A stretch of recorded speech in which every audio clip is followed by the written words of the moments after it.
कि जैसे ये श्लोक से संबंधित, मतलब हम यम यातना को न गिने, लेकिन प्रियो भवति सेवनात्, मतलब यमुना जी के पान से प्रभु के प्रिय होते हैं। मतलब तो जिसके घर में मतलब संप्रदाय से हमारे वहाँ सेवा को क्रम है, जहाँ भी अभी प्रभु के प्रियता के अर्थ ही एक ऐसे हृदय में भावना आ गई कि भाई चलो यमुना जी के पान करिया है, तसे प्रभु में प्रसन्नता होगी। मतलब ये एक है।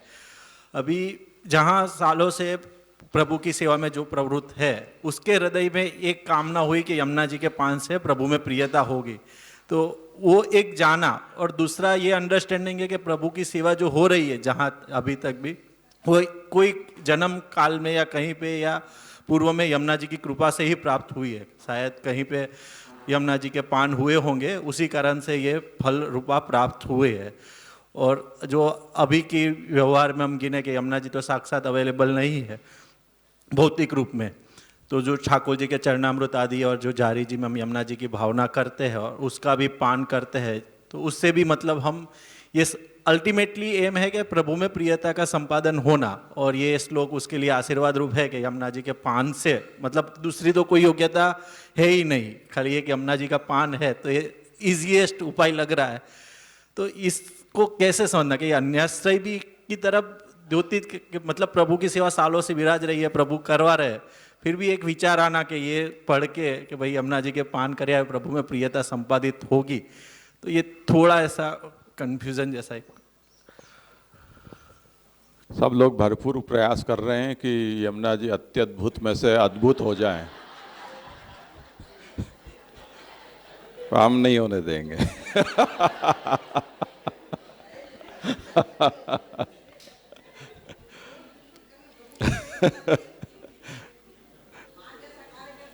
तव चरित्रम अत्यद्भुतम।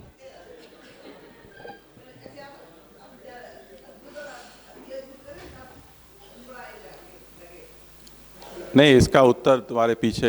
प्रशांत, तुम क्या कह रहे थे, जरा बोलो, दे दो फोन उसको। गुजराती में हाँ, जे फावे थे चल। वो पंचमाल वाली गुजराती नहीं बोलतो।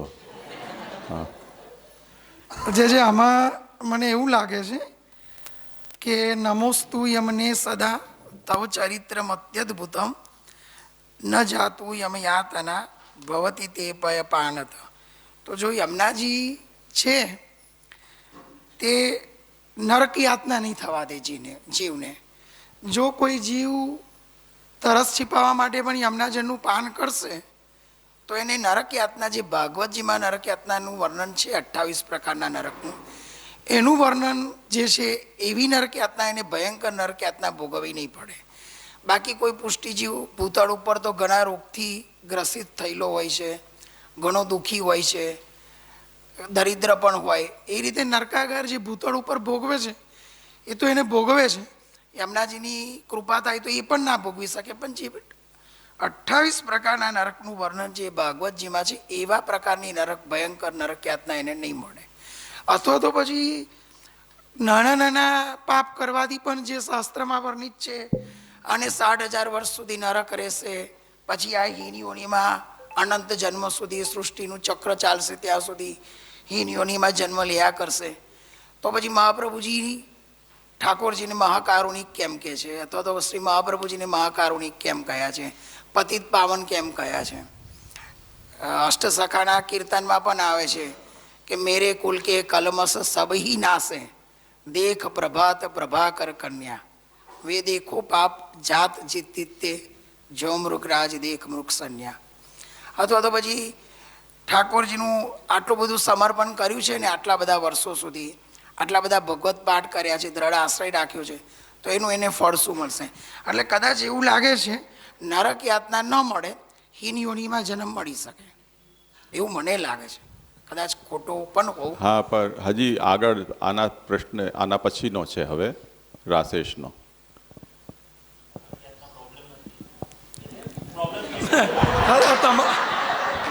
હા, તમારો પ્રશ્ન શું છે?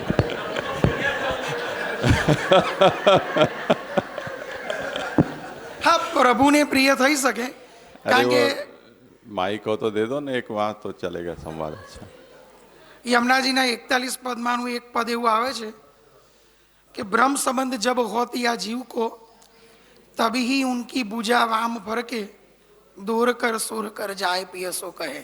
એટલે યમુનાજી છે ભગવત મુકુંદ રતિવર્ધિની છે. યમુનાજી કૃષ્ણ ભક્તિમાં સહાયક રૂપ બને છે. ના એમાં મને પ્રશ્ન એવો છે કે જેને ત્યાં વર્ષોથી બ્રહ્મસવન થઈને સેવાનો પ્રકાર ચાલી રહ્યો છે, 15, 20, 25 વર્ષથી એ જોડાઈ ગયો છે, પણ એ જે ફીલ નથી આવતું કે ભગવત પ્રિયત્વ સિદ્ધ થયું કે નહીં. તો આ ગ્રંથ કર્યા પછી એક ચાલો કોન્ફિડન્સ આવી ગયો કે સરળતમ ઉપાય છે યમુનાજીનું પાણ કરે, કમસે કમ ભગવત પ્રિયત્વ તો સિદ્ધ થઈ જાય, બીજું ગયું તેલ પીવા જે હશે, નરક નહીં તેલ પીવા. તો એ એક એપ્રોચ વર્ષોથી મતલબ કાં તો પછી ઘરે યમુનાજી બિરાજે છે એ રૂપે સમજીએ તો ભગવત પ્રિયત્વ પ્રભુ કરશે ને સિદ્ધ ભગવત સેવા એ વર્ષોથી કરી રહ્યો છે એટલે ભગવાનની કૃપા યમુનાજીની કૃપા હશે તો જ કરી રહ્યો છે ને. તો મેં પહેલા વિચાર્યો નહીતર તો પછી કોઈ બી ભોગ ઉદ્વેગ પ્રતિબંધ આવે, લૌકિક પ્રતિબંધ કે અલૌકિક પ્રતિબંધ, એ ભગવત સેવાયની છૂટી જશે, ચાહે તો પણ છૂટી જશે. કરવા ઈચ્છતો હશે તો પણ નહીં થાય, એવી મારી સમજ છે. બરાબર. हो गया समाधान? हाँ, इस तरह से मतलब कि कैसे मतलब वो अगर कोई क्रम में है सालों से और ये उसकी भावना हो रही है तो दो प्रकार है. मतलब पहले से समझे कि यमुना जी की कृपा है तभी प्रभु की सेवा उपलब्ध है, एक ये मन मान लिया कि भाई यही फल है. जैसे सूरजगंध का आपने शास्त्रार्थ बताया कि सेवा को फल रूप जानना हो तो शास्त्रार्थ है, तो हम ये सबको शास्त्रार्थ के साथ जोड़े तो फल रूप मानने की खाली एक बुद्धि हुई है, वो भी यमुना जी की कृपा से हुई. अनुभव तो अभी कुछ नहीं है, जो भी साधना प्रणाली है उसकी बात. तो उसके लिए फिर क्रमशः जो यमुना जी का जल प्रभु प्रसादी रूप में, मतलब वहाँ तक तीर्थ की अपेक्षा न करके इस तरह से सोच सकते हैं कि नहीं वही खाली मेरा था कि घर में भी जो आधिदैविक रूपी यमुना जी विराज रहे प्रभु संबंधित जो भी है, तो उसको भी पय पानतः मतलब ऐसी भावना रख के कि ये तीर्थ संबंधी, मतलब वो ही एक थोड़ा था कि प्रभु की सेवा छोड़ के प्रभु प्रियत्व के लिए ही वहाँ तक दौड़ना और घर में प्रभु विराजते और उनके चरणामृत में यमुना जी की भावना करके वही भाव रखना कि प्रभु प्रियत्व सिद्ध होगा यमुना जी की कृपा से. तो वो अप्रोच के लिए ही प्रश्न था. तो मैं उसी का एक उदाहरण देता हूँ. ये सही है गलत है कोई सोचा विचारा नहीं है ये विषय, पर जैसे हमारे मन में, मेरे मन में कभी भी ऐसे विचार नहीं आया कि कोई निधि स्वरूप के चरण स्पर्श करने जाना चाहिए या श्रीनाथ जी के चरण स्पर्श मैंने नहीं किए हैं तो मुझे जाना चाहिए, और यमुना पान करने के लिए यमुना ब्रज में जाना चाहिए, चलो जाते हैं यमुना पान कर आते हैं, चलो जाते हैं गिरिराज जी की परिक्रमा करने, ऐसा कभी विचार नहीं आया. इसी तरह मानो कि किसी प्रसंगवश वहाँ गए भी तो चलो चुनरी मनोरथ करते हैं, यमुना जी के श्रृंगार का मनोरथ करते हैं, यमुना जी का कुनवारा करते हैं, ऐसा सपने में भी विचार नहीं आता है, क्योंकि ये पुष्टि मार्ग से इसका कोई लेना देना नहीं है. यमुना तीर्थ स्वरूपा है, दोनों ही स्वरूप यमुना जी के हम देख रहे हैं यहाँ. मर्यादा मार्ग की दृष्टि से तीर्थ रूपा भी है और पुष्टि भक्ति मार्ग में वो अनुगुण भी है. तो दोनों ही स्वरूप श्री यमुना जी के हैं. चाहो तो वहाँ मर्यादा मार्ग की विधि से पूजन आदि संक्षिप्त रूप में कर भी सकते हैं, और न करो तो कोई अनिवार्य भी नहीं है. इसी तरह यमुना जल की झारी ठाकुर जी को अरोगानी ही चाहिए, यह यमुना जल नहीं है तो जहाँ कहीं भी उपलब्ध हो वहाँ से लेकर आओ, ये सब बातें कभी भी मन में आती ही नहीं है. इसलिए मैंने आरंभ में ये बात कही कि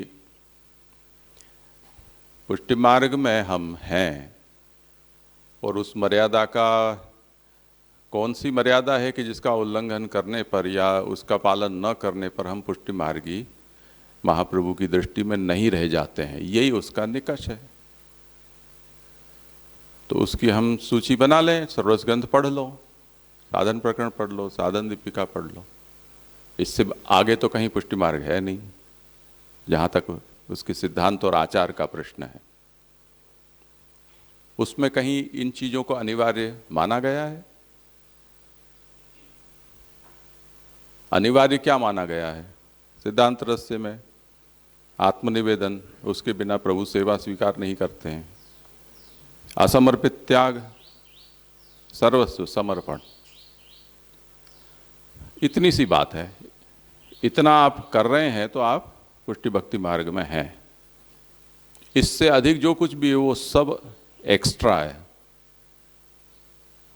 वो बोझ रूप भी हो सकता है, आपको वहाँ से अपने मार्ग से भटकाने वाला भी हो सकता है। यानी ऐसी यात्रा कि जो आपको प्रभु से विमुख या सेवा से विमुख कर रही है, तो वो आपका आचरण पुष्टि मार्ग से बाहर का हो गया। अब ये और बात है कि आप रखड़ने जा रहे हैं दुनिया भर में सब जगह क्योंकि आपकी अभी ऐसी अवस्था है कि स्वगृह में जो प्रभु विराज रहे हैं उन्हीं में आपने सब कुछ अभी अनुभव नहीं किया है, और आप ताजमहल भी देखना चाहते हैं, लाल किला भी देखना चाहते हैं, फतेहपुर सीकरी भी देखना चाहते हैं, और कहीं भी जाना चाहते हैं।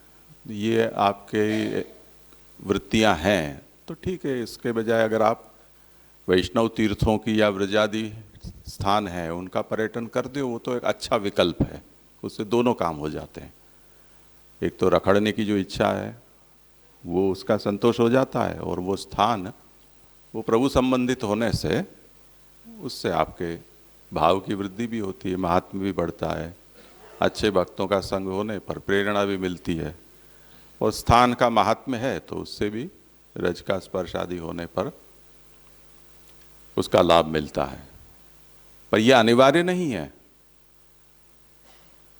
इसलिए जो ऐसी ये सब ग्रंथियाँ शिष्य वर्ग में बहुत ज़्यादा रूढ़ हैं, और यमुनापान नहीं करियो जी सजी ऐसे मारी 84 माथी 4 बैठक ज बाकी है, इसी ना मैं यमराजे चरण स्पर्श कर ही लीधा। ऐसे ऐसे जैसे कोई गिनेस बुक में नाम लिखा ना हो उस तरह से। वो अभी पिछली बार हम गए गिरिराज जी में, तो हमारा वो तीर्थ पुरोहित था, वो बोला अरे गुरु मांडवी घर से एक दंडोती होनी चाहिए। मैंने कहा मैं ही मिला तुझको ये कहने के लिए। मैंने कहा पैदल कर रहा हूँ ये भी गनीमत समझ के तुझे दक्षिणा मिल रही है, उस बहाने दंडोती की तो सोचना ही मत। तो उसके लिए मैं घर में अच्छा कर लेता हूँ, जो भी करना है सो वो कार्डियो आर्डियो सब कर लेता हूँ, पर उसके लिए गिरिराज जी की इतना परिश्रम देना कोई ज़रूरी नहीं है। तो इसमें ये समझना है कि जो चीज़ें अनिवार्य नहीं हैं वो सब एक्स्ट्रा हैं, वो आपके दिमाग की फितुर है, वो अन्यासक्ति है, ऐसा ही समझना चाहिए। अब उसमें हम कितना अविरुद्ध कर पाते हैं उतना हम ठाकुर जी की पकड़ में रहेंगे, मार्ग की पकड़ में रहेंगे। जो एक्स्ट्रा बढ़ता जाएगा तो इतना आप दूर, इतना काल आपका व्यर्थ जाएगा, सेवकत्व की हानि होगी, उतना अन्य विनियोग होगा। यानी वो सब चीज़ें भक्ति से विमुख कराने वाली सिद्ध हो सकती हैं। तो इस तरह से हमें समझना चाहिए।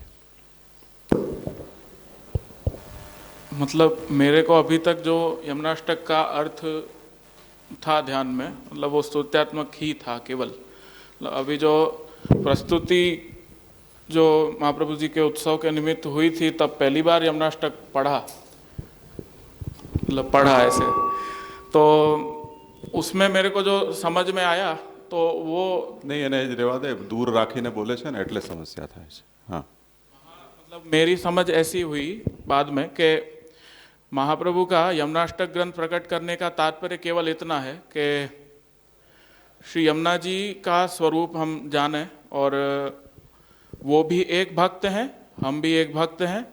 तो भक्त का निकटता हमारी जितनी अधिक हो उतना भाव हमारे अंदर आता है। जैसे हम सत्संग का अर्थ है, उससे अधिक कोई यमुना जी का यमुनाष्टक ग्रंथ का कोई प्रयोजन हो ऐसा नहीं लगा।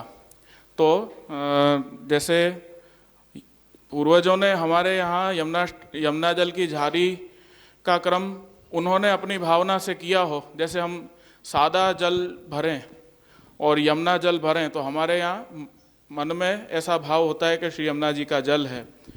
और यमुनाष्टक का पाठ आदि भी हमारे यहाँ जो होता है तो उसमें भी हम उस प्रकार के भाव हमारे भीतर आवें और उस भाव से हम पाठ करते हैं श्री यमुनाष्टक का झारी भरते समय।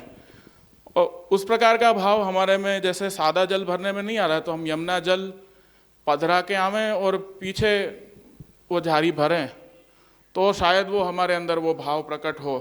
पर अगर हमारे अंदर वो भाव प्रकट नहीं हो रहा है तो यमुना जल लाना या पाठ करना भी व्यर्थ हो गया। तो यमुनाष्टक का प्रयोजन सिर्फ इतना ही लगा कि हम उनके जैसी भक्ति कर सकें, न कि पान आदि करने जाएं कि ऐसा कुछ। तो उतना ही समझ में आ रहा है यहाँ। हाँ हाँ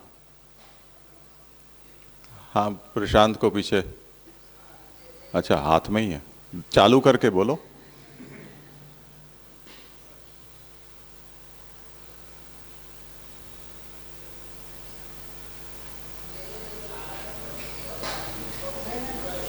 चालू कर दो ना कोई उसको।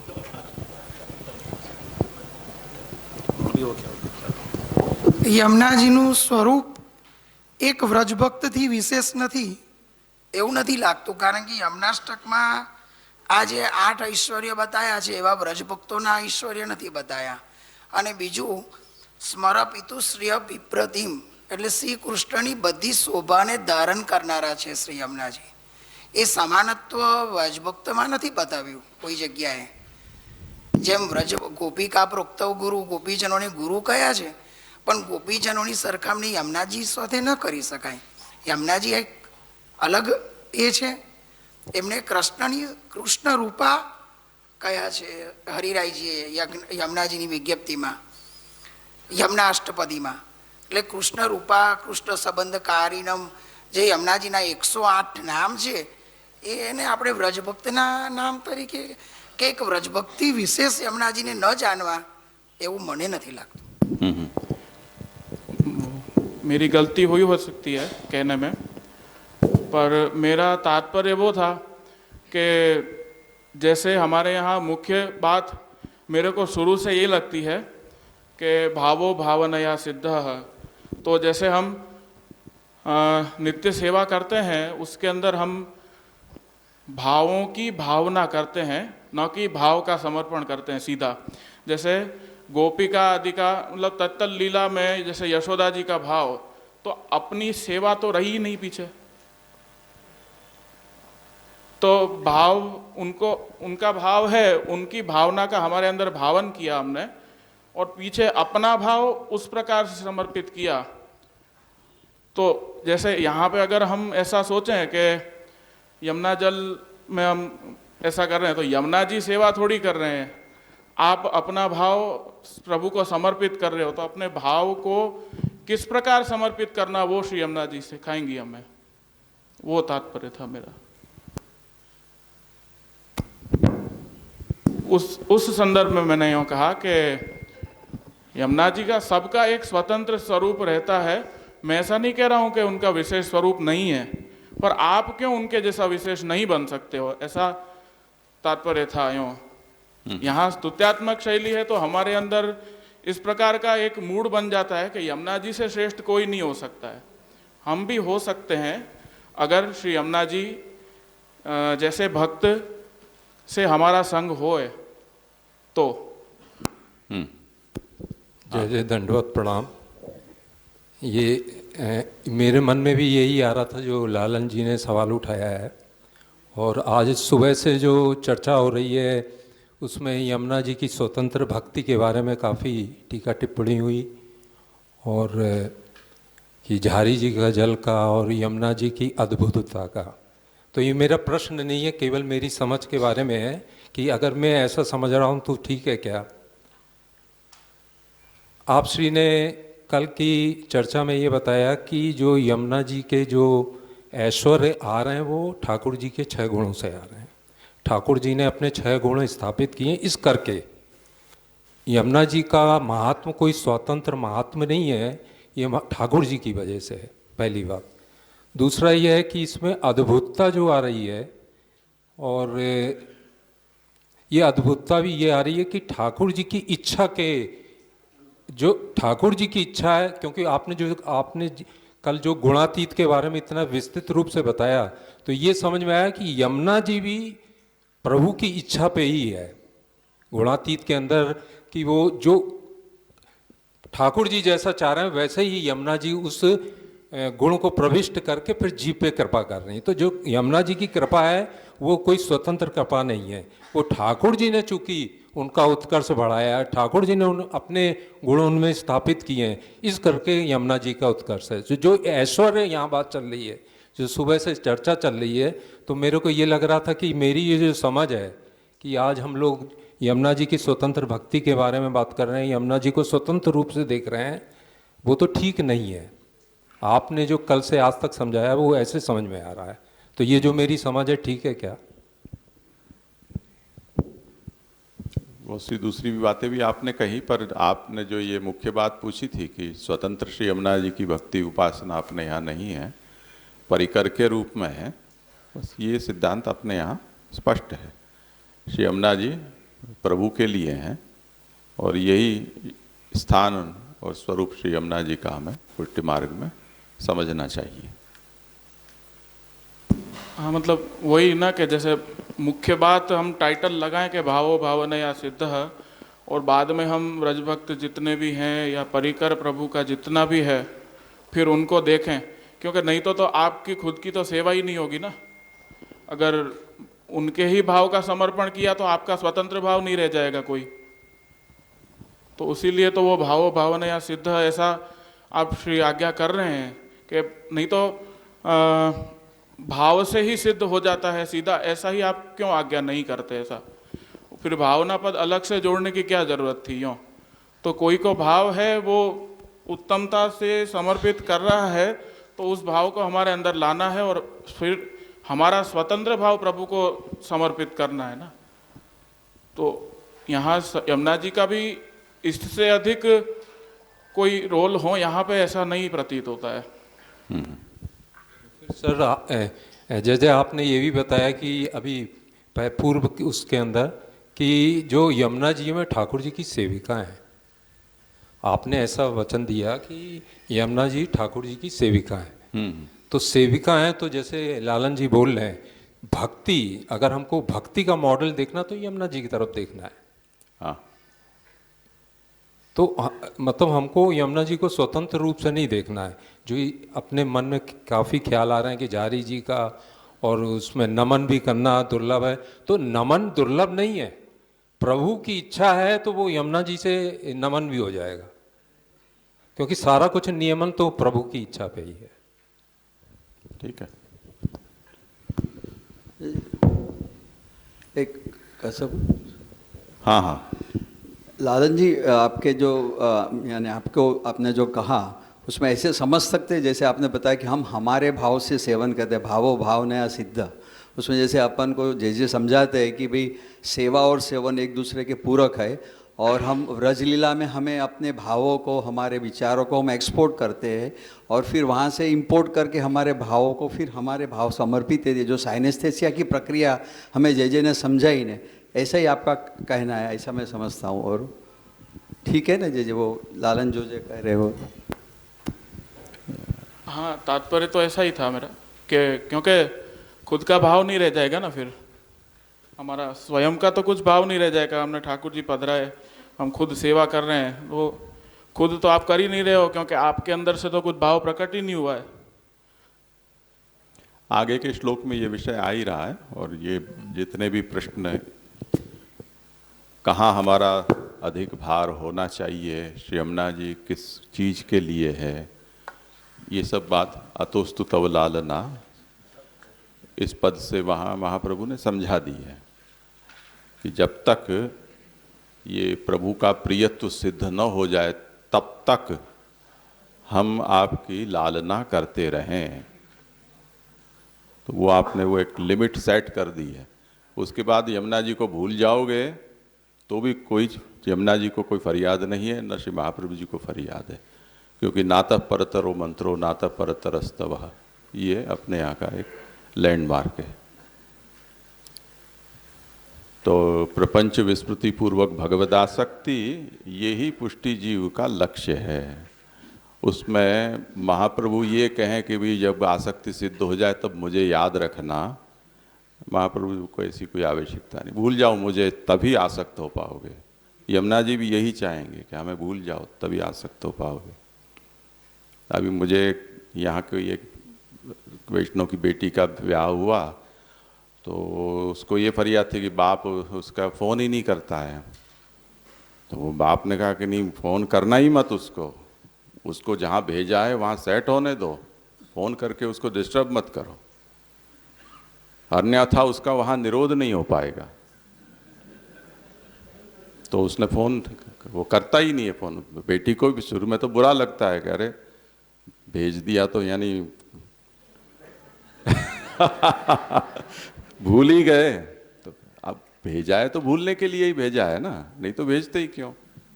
तो सेट होने दो उसको। तो यदि निरुद्ध हो गए और अभी भी लालना यहाँ चल रही है तो यमुना जी कह रहे हैं कि कुछ दिमाग में खराबी है। महाप्रभु जी भी ये कहेंगे कि भाई पहुंच गए और कृष्णाष्टक प्राप्त हो गए, आप फिर भी सर्वोत्तम तुम बोल रहे हो तो कुछ गड़बड़ है। अब इसको भूलो, ये साधन था। आपको आपका प्रभु प्राप्त हो गया कृष्ण, उसके बाद सभी प्रपंच है, उसको छोड़कर जो कुछ भी है वो प्रपंच है, उसकी विस्मृति होनी चाहिए। तो यही तो निरोध का स्वरूप है। तो वहाँ महाप्रभु ने ये जो शब्द के प्रयोग किए हैं, नातः परतरो मंत्रो नातः परतरस्तवः, वो मंत्र हो चाहे स्तोत्र हो, उनमें ये सब सर्वोत्तम आदि सब आ चुके हैं। उसमें कृष्णाश्रय आ गया, उसमें श्री कृष्ण शरणम मम भी आ गया, सब कुछ आ गया। अब वो आ गया, उसके बाद कोई काम की वस्तु नहीं है। ये सब वहाँ तक पहुँचाने वाले थे। तो किसी को फरियाद नहीं है। ये हम चाय के करते किटली गर्म होती है, ऐसी बातें हैं सब। हम यहाँ उछल रहे हैं किसी किसी का पक्ष लेकर, पर उनको इसकी परवाह नहीं है। तो देख लेते हैं। अभी हम द्वारकेश जी की विवृत्ति अभी इस सत्र में नहीं लेंगे। पहले हम जो श्री गोकुलनाथ प्रभु चरणों ने आगे के श्लोक श्री गुसाई जी की आज्ञा से उसकी विवृत्ति लिखी है, उसको देख लेते हैं। फिर शाम से अगर जितना समय रहेगा उतनी द्वारकेश जी की विवृत्ति भी लेकर ग्रंथ को समाप्त करने का प्रयास करेंगे। तो अब देखो, अतः परम श्री गोकुलनाथ चरणा नाम विवृत्ति। श्री गुसाई जी किसी कारणवश इस ग्रंथ को की विवृत्ति पूरी नहीं कर पाए, तो आपने श्री गोकुलनाथ जी को आज्ञा की और उन्होंने ये पूर्ण किया है कि आवश्यक दैहिक धर्मे भी त्वत्संबंधे मुक्त्यधिक भक्ति प्राप्ति ही यत्र तत्र का शंका यमयातना भावे भावः इत्याहु ममास्तु तव सन्निधौ तनुनवत्वमेतावता इत्यादि। इसमें व्याख्याकारों में पर्याप्त मतभेद है। आवश्यक दैहिक धर्म से क्या तात्पर्य लेना, पर जो अभी पूर्व में संदर्भ चला आ रहा है कि केवल प्यास बुझाने के लिए यमुना जल का पान कर लिया, उतने मात्र से भी ऐसा अद्भुत या अत्यद्भुत प्रभाव श्री यमुना जी प्रकट कराती हैं। तो उसी को यहाँ फिर से श्री गोकुलनाथ प्रभु चरण स्मरण करते हुए कहते हैं कि आवश्यक दैहिक धर्मेपि त्वत्संबंधे, यानी प्यास है बुझाना, स्नान करना, ये आवश्यक दैहिक धर्म कहे जाते हैं। इसी तरह दैहिक धर्म के अंतर्गत द्वारकेश जी के मतानुसार जन्म मरण कहे जाते हैं, यानी एक देह दूसरे देह का आरंभक होता है, ये भी एक देह धर्म है। तो ऐसे दैहिक धर्म से यमुना जी के साथ संबंध होने पर भी मुक्ति से भी अधिक भक्ति का लाभ श्री यमुना जी के द्वारा प्राप्त होता है। तत्र का शंका यमयातना भावे, तो फिर ऐसी श्री यमुना जी का संबंध होने पर जीव को यमयातना से मुक्ति मिल जाए, इसमें तो शंका की क्या बात है। इसलिए यहाँ महाप्रभु कहते हैं कि ममास्तु तव सन्निधौ तनु नवत्व में तावता। इस श्लोक का जो सरल अर्थ है उसको हम देख लेना चाहिए पहले कि हे मुकुंद प्रिय, भगवान श्री कृष्ण मुकुंद उनके प्रिया श्री यमुना जी, तव सन्निधौ मम तनुनवत्वम अस्तु, आपके समीप मेरा जो तनु है वो नवीन हो जाए, यानी भगवत सेवोपयोगी हो जाए। एतावता मुररिपौ रतिर न दुर्लभतमा, ऐसा हो जाता है तो जो मुर के वैरी श्री कृष्ण हैं उनमें मेरी रति प्रीति भक्ति दुर्लभतम नहीं रह जाएगी, यानी सुलभ हो जाएगी।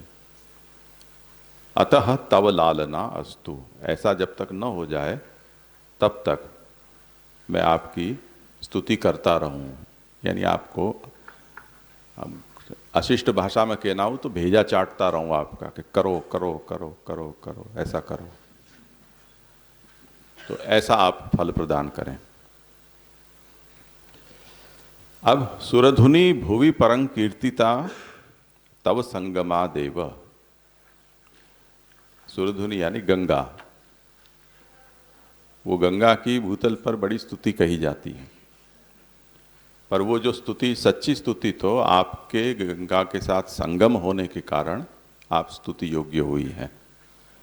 इसलिए अन्यथा तो पुष्टि स्थित ही कदापि न कीर्तिता, लोगों ने आपकी कीर्ति यमुना जी की यानी गंगा की जो स्तुति है वो यमुना जी के संसर्ग बिना ही बहुत की हैं, पर जो पुष्टि जीव हैं, पुष्टि भक्त हैं, वो तो आपका संगम गंगा से होने के कारण ही गंगा की स्तुति करते हैं, अन्यथा नहीं करते हैं। इस प्रकार मूल श्लोक का आशय हुआ।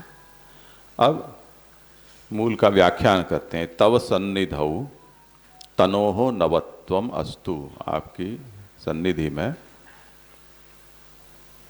मेरा जो तनु है वो नूतन हो जाए।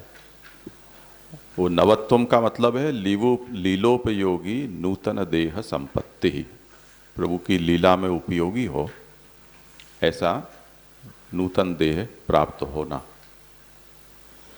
एतेन पूर्व देह निवृत्ति सूचिता, नूतन देह की संपत्ति से तात्पर्य ये है कि इससे पूर्व जो पुराना शरीर है उसकी निवृत्ति हो। इदमपि त्वत्कृतम एव भवति, ये भी आप करोगे तो ही हो पाए ऐसी बात है, न तो अन्यथा, और किसी प्रकार से ये नहीं हो सकता है। इति ज्ञापनाय प्रार्थनम, फिर इसी बात के लिए यहाँ अस्तु पद है वो प्रार्थना के लिए है।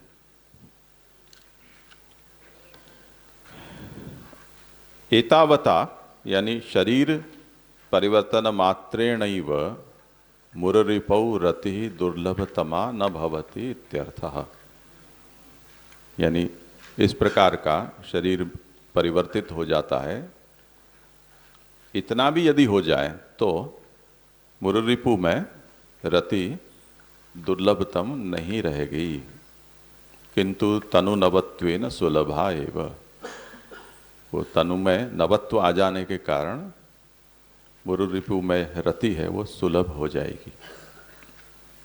कदाचित प्रतिबंधके विद्यमाने भी यथा जलदोष रूप मुरस्य निवारकः तथा त्वत्संबंधात् सर्वदोष निवारकत्वम मुररिपुपदेन उक्तम। हो सकता है कि आप अपनी ओर से प्रयास करो, पर कोई बड़ा मुरदैत्य के जैसा प्रतिबंधक, वो भौमासुर की कैद खाने में जो 16 सहस्र राजकन्या थी, उनकी भगवत प्राप्ति में प्रतिबंधक मुरदैत्य आ गया, ऐसा कोई प्रबल प्रतिबंधक आ भी जाए तो भगवान जिस प्रकार से मुरदोष का निवारण किया उन्होंने आपके संबंध के कारण, उसी तरह मेरे भी वो सभी दोषों का निवारण प्रभु कर देंगे, ये मुररिपु पद से यहाँ कहा है। मुररिपौ रति ही न दुर्लभतमा। अतः इस कारण यावद आधुनिक शरीर निवृत्ति ही तावत तव लालना स्तुति रूपा अस्तु। जब तक ये आधुनिक शरीर वो निवृत्त नहीं हो जाता है या उसका नवीनीकरण नहीं हो जाता है, तब तक आपकी स्तुति होती रहे, मैं करता रहूं। सापि त्वत्कृपया एव नान्यथा, और वो स्तुति भी आप कृपा करेंगी तो ही मैं कर पाऊंगा। इसलिए स्तुति की यहाँ अस्तु पद से प्रार्थना की है। जैसे महाभारत युद्ध के प्रसंग में युधिष्ठिर जब युद्ध में सेना आमने सामने आ गई तो अचानक रथ छोड़ के और कौरव पक्ष की ओर चले गए। तो सभी लोग वहाँ बड़े ही अचंभित हो गए कि ये क्या हो गया, शरणागत हो गया, देख के डर गया, क्या हुआ। तो युधिष्ठिर वहाँ गए और जाकर उन्होंने भीष्म को प्रणाम किया, फिर द्रोण को प्रणाम किया, कृपाचार्य को प्रणाम किया कि अब हम आपको मार डालेंगे तो उसकी आज्ञा दो।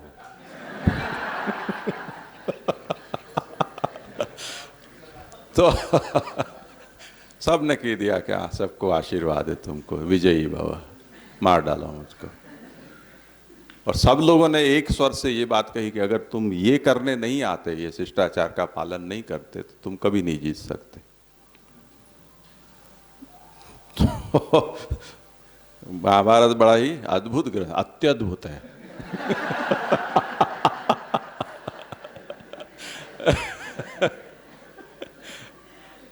हम उस वर्णन को पढ़ते पढ़ते बोर हो जाएं, क्योंकि इतने लोगों को नमन करने के लिए युधिष्ठिर जा रहे हैं और सब एक ही बात दोहरा रहे हैं, अच्छा हुआ तुमने हमको प्रणाम करके और मंगलाचरण किया, नहीं तो तुम नहीं जीत पाते, अब जीत जाओगे।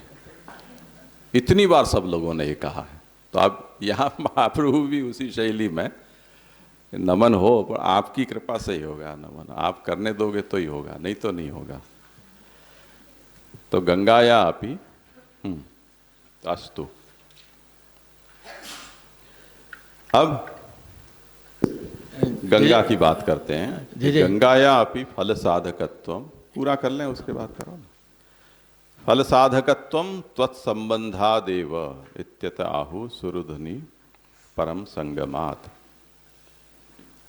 कि गंगा का भी वर्णन आता है, बहुत बड़े बड़े फल देने वाली हैं, पुराणों में गाया गया है। तो महाप्रभु कहते हैं कि ये तो लोगों को पता नहीं है गंगा कैसे करती है ये, क्योंकि उसमें आप मिली हुई हो, इसलिए गंगा में वो ताकत आई। तो गंगा है फल साधक, इसमें कोई संशय नहीं है, पर आपके संबंध के कारण ही इस बात को कहा है सुरुधुनि तव संगमात। आपके संगम के कारण सुरुधुनि इस प्रकार के फलों को देने वाली हुई है, और इसी कारण उसकी लोक में स्तुति भी है। न तो कदापि त्वद रहितापि इत्यर्थः। आपसे रहित केवल गंगा की स्तुति नहीं हो सकती है। अब कहीं क्वचित पुराणादौ केवलया अपि स्तुति दृश्यते, पुराणों में ऐसा देखा जाता है कि अकेली गंगा की ही महिमा गाई गई हो। तो इति स्तुतौ विशेषणम आहु पुष्टि स्थितैहि, न तो कदापि पुष्टि स्थितैहि। उसमें मर्यादा मार्गी यही केवला अपि स्तूयते त्वत्स्वरूपा ज्ञानात्। मर्यादा मार्गी जो भक्त हैं वो आपके संगम रहित अकेली गंगा की भी स्तुति करते हैं, क्योंकि वो आपके स्वरूप को जानते नहीं। पुष्टि मार्गी यास्तु तत्स्वरूपम जानन्ति। पुष्टि मार्गी तो अच्छी तरह जानते हैं आपके स्वरूप को। इति त्वत्संबंधादेव स्तुवन्ति, इसीलिए आपके संबंध से ही वो यदि गंगा की स्तुति करते हैं तो भी वो आपके संगम के कारण ही करते हैं। इसलिए कहा कि न तो कदापि पुष्टि स्थित ही, अकेली गंगा की स्तुति वो नहीं करते हैं। अपने यहाँ गंगा दशहरा के जो पद गाए जाते हैं उनको भी इस दृष्टि से थोड़ा देखो, तो गंगा जी के उत्सव पर यमुना जी गाए जाते हैं,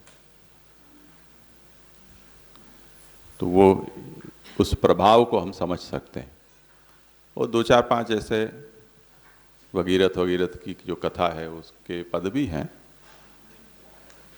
पर वो लोकानुरोधवश समावेश हो गए हैं, पर मुख्य रूप से तो श्री यमुना जी के ही पद उस दिन भी गाए जाते हैं।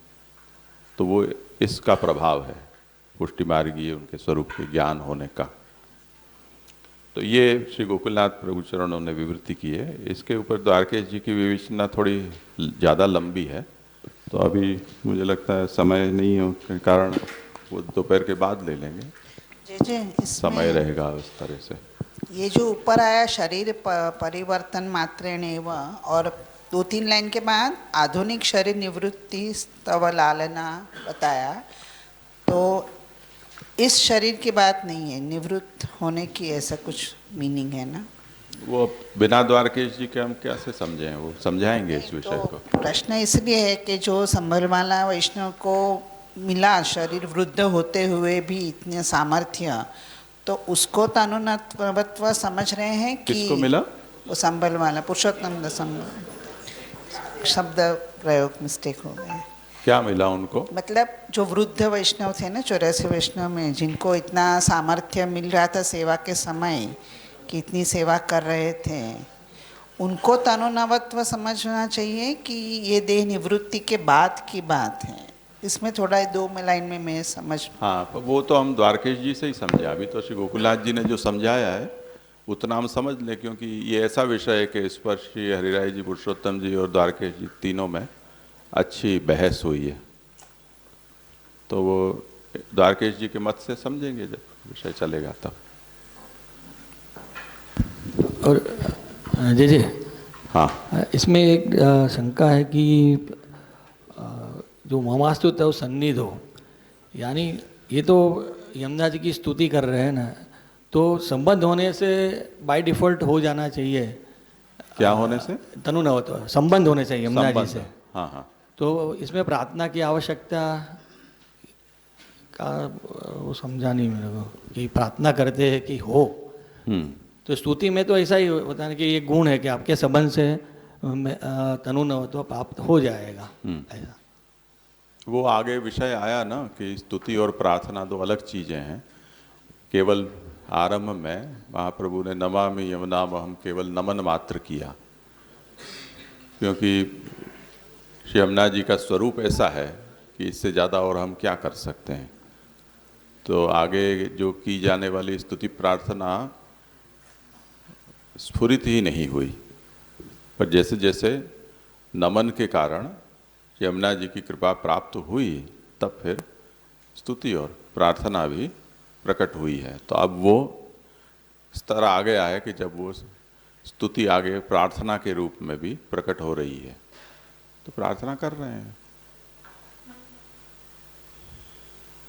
अब हम ये कहें कि वो तो नमामि यमुनामहम उतने से ही सब हो जाना चाहिए था, तो फिर वो हमारे लिए तो कुछ बचना चाहिए ना। महाप्रभु जी का तो हो गया कार्य।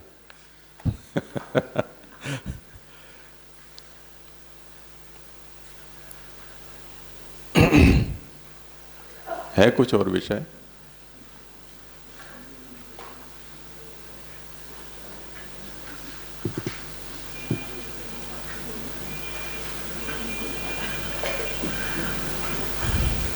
क्या कह रहे हैं? जी, इसमें मुख्य ये था कि ममास्तु तव सन्निधो तनुनवत्व मेतावादा, तो सन्निधि मात्र से हो ही जाता है बाय डिफॉल्ट, ऐसा। तो उसमें प्रार्थना की भी जरूरत नहीं रहती है। हाँ। मेरा समझना है तो। हाँ, पर ये क्या हम रह नहीं सकते हैं ना कहे बिना, इसलिए विज्ञप्ति में श्री गोसाई जी यही कहते हैं कि अम्बुदस्य स्वभावयं समय वारी मुंचति तथापि चातक खिन्न। स्वाति नक्षत्र पे जो जल बरसता है वो तो अपने स्वभाव से बरसता ही है। अब चातक प्यासा है, कब से बाट दे के बैठा है, तो करे क्या? तो वो प्रार्थना करता है कि अब बरसो, अब बरसो, अब बरसो, ऐसे। तो श्री गोसाई जी और ठाकुर जी के संवाद में यही बात है। ठाकुर जी कहते हैं धीरज रखो, सब हो जाएगा, यूँ हो जाएगा। गोसाई जी के अब ऐसे कैसे धीरज रहे, तो वो रट लगा रहे हैं कि नहीं जल्दी करो जल्दी करो ऐसे। तो ये बात सही है कि वही जो धर्मी स्वरूप का वर्णन किया, करुणा सागर है, लहरा रहा है सागर। अब हमें तो सागर लहरा रहा है, उसको देख के क्या फायदा, वो बरसना चाहिए ना, या डुबो दे हमको, ऐसा कुछ रिजल्ट हमको चाहिए। तो इसलिए स्तुति प्रार्थना है। ठीक है, अब 4 बजे फिर मिलते हैं, आगे करेंगे जितना होगा।